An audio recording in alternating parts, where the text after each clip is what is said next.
So if you were a rich kid in the Victorian era, this would have been your toy. You can see two gentlemen working in the fields, in the farms.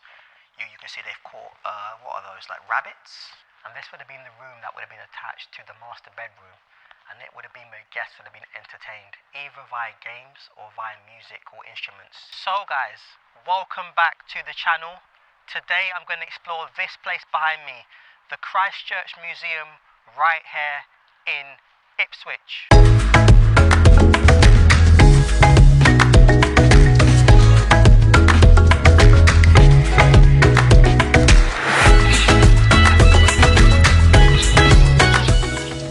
this mansion was built by Edmund Withypole in the 1500s, and it goes back to around 1547.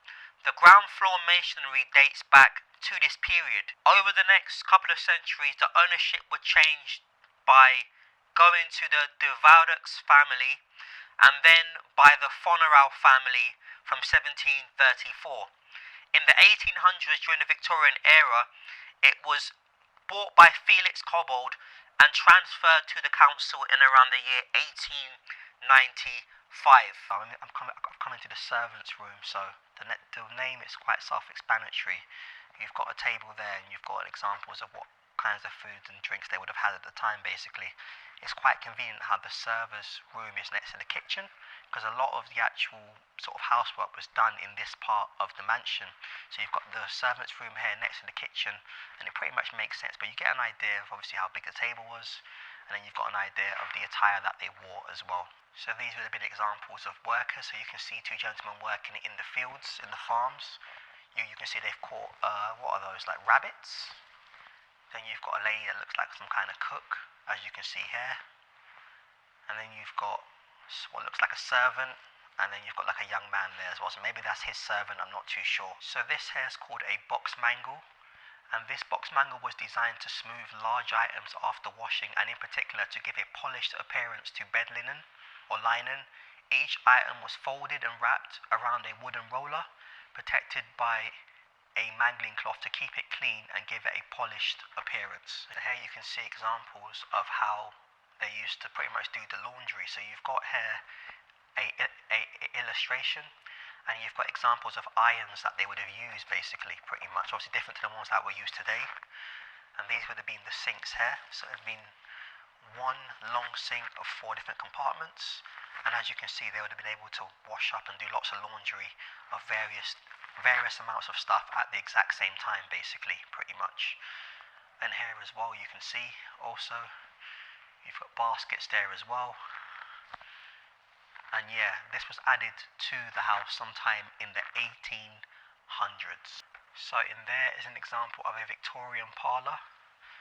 So if you'd watched my videos of the Victorian Albert Museum, I spoke about how in the Victorian era, things like furniture and so on were becoming a big part of someone's identity, etc. So you can get an idea there of roughly how obviously it looked. You see, home and family were of the greatest importance to all respectable Victorians. The family met together and received visitors in the parlour, which was made as luxurious and as comfortable as possible. So guys, everything in this section is talking in regards to pretty much Victorian living and how life was like, so you get a rough idea of what it would look like as you walk through this section of the museum. So this here is an example of a doll's house. So if you were a rich kid in the Victorian era, this would have been your toy. So before there was PlayStation and all this kind of stuff, etc., TikTok and etc., kids would have used things like this to play, basically. And as you can see, it's a rough illustration of what a house would have looked like, a massive house. But as you can see there, you get an idea, pretty much. And then also as well, you've got a variety of games. You've got card games here for adults to play, and other stuff also. In here, you've got examples of various types of entertainment. So for example, you've got various instruments, such as the one in front of me here. And also you've got piano, and other things as well, basically, pretty much. These here look like some kind of, not flute, but recorder. I'm not too sure. But you can see here how big this music room is, and the amount of things in here, pretty much. Now, could you imagine people playing all these at the same time, pretty much. And as we walk through, you come into what is the master bedroom, basically. So this would have been the master bedroom for a family. You'd have obviously the bed there, and then you'd obviously have furniture, pretty self-explanatory as well. But you notice how important paintings were back in that era. So in the Victorian era, guys, if you had money, paintings was one way of showing your wealth. So you'd have paintings all over the walls, like what you can see here. And in there you've got like another sort of bedroom kind of thing as well. But you can see the amount of paintings that will be on the wall. Paintings were a huge sign of wealth back in those days. So I'm wrong. This would have been a dressing room. So that would have been the main bedroom. And this would be a dressing room where people would get dressed for occasions and so on, basically, pretty much. As I walk around, you've got some portraits of Ipswich back in the Victorian era. So these are all portraits of Ipswich. This is Upper Brook Street. This is St. Nicholas Street. This is 4th Street, all here in Ipswich during the Victorian era. So guys, let me know, was there any era of time here in the UK where it had a bigger impact on the culture and the economics of the UK than the Victorian era? Let me know. I don't think there was, but let me know. So this portrait was done by someone called Doric Zinkison and was painted in the 1950s and depicts the artist, twin daughters. So I'm guessing obviously those two there, basically, pretty much. And who went on to become prolific children's book illustrators, basically. At the time that this was painted, the daughters were pursuing a career in arts, pretty much. So yeah, this was done as a tribute to them, basically. This one here is from the 1940s, and this is the Felix Stowe, you can see it there, to Ipswich coach. I'm guessing you've got people who are going between the two towns to work and live, I'm guessing, as you can see.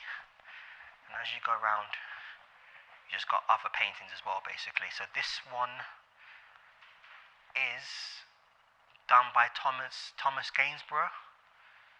He was a master portraitist and started his work life in 1752 when he moved here to Ipswich, basically.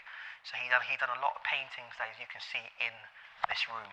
So as you can see, the portraits in the hall and the North Gallery at this mansion cover 100 years of English history from 1570 to 1681. This turbulent century witnessed several styles of government and administration under Elizabeth I, James I, Charles I, Parliament and Oliver Cromwell, and finally Charles II.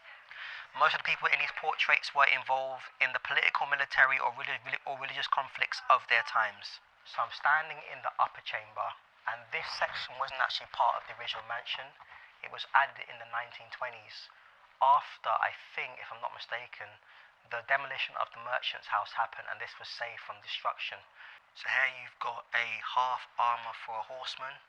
A European soldier in half armour on horseback would have been an awe-inspiring sight at Powhatan's, whose only domestic animal was the dog and unbeatable in a straight fight.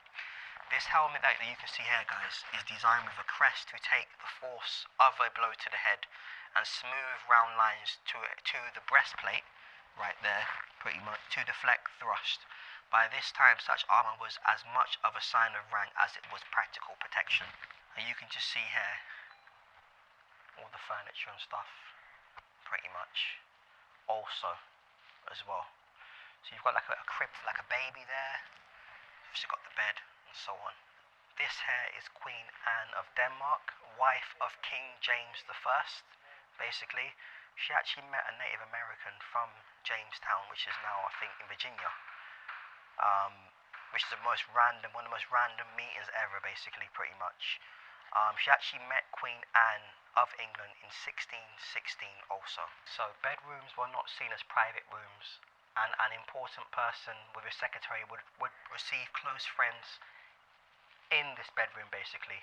The area was often divided into a more private part and a part which was more open for everyone, basically, pretty much.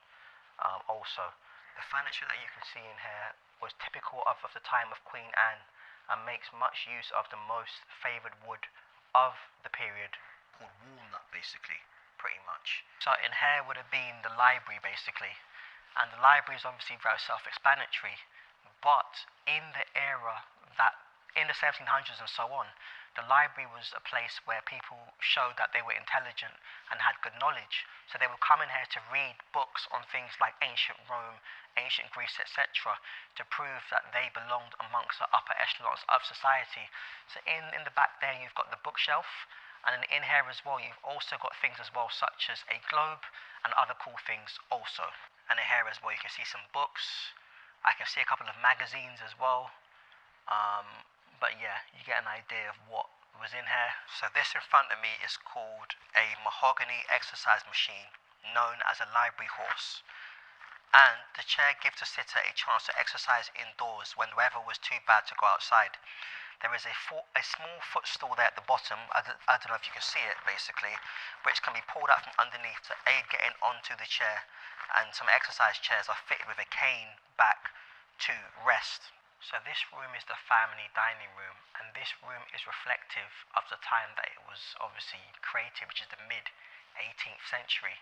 Now, it is believed that every single portrait has a link to the family history, but you get an idea of what a family dining room would have looked like. Obviously, back in those days, people actually sat and ate together, but you get an idea here of how big the room is and how many people potentially would have been in here all at one time. So this room is the green room and was intended to provide a semi-public reception area, one in which a man of taste and fashion could entertain his political friends and clients, make civilized conversation with his neighbours of similar social rank. So as you can see, you've got a table there, you've got the man of the family there, and I'm guessing that's his wife, and you've got some stuff on the table, and then the child there with some entertainment and stuff, so you get an idea of what things would have been like during that era basically. So the furniture was actually designed to be along the walls to leave the centre area pretty much free basically, if that makes sense. And it was able to be rearranged with easily movable small folding tables to suit the needs of special occasions. So depending on how many people were in here, whether it was 1 or 2 or 20, they could move the furniture around to entertain people the best ways that they could. That is it guys for today's video. If you enjoyed the video, please don't forget to like, comment, share and subscribe. Let me know what you thought of the video, write some comments, and I'll see you on the next video.